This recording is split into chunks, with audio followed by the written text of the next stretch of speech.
Okay, in this video, I'm going to walk you guys through how to do a drawing in Google Slides. I'm going to be sharing this particular presentation with you.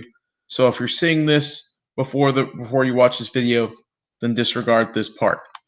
Now, I'm going to go to this blank slide.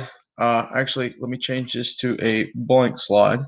What you're going to do first, in order to get your wavelength, you're going to go here to Insert, come down to Line, and you're going to look where it says Scribble and click on that. Now, you should see this little plus sign.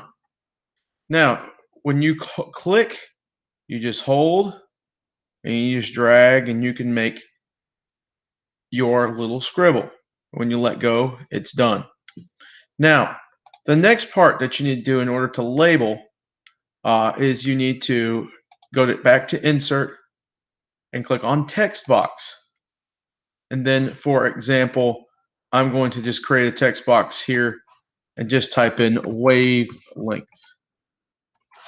Okay.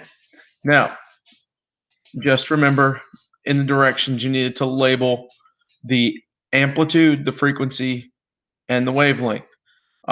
So hopefully that will help you guys with that. Once you finish with the final product, all you have to do is just share it with me, and then you'll be done. Hopefully this information will help you guys out with some of the information that you needed.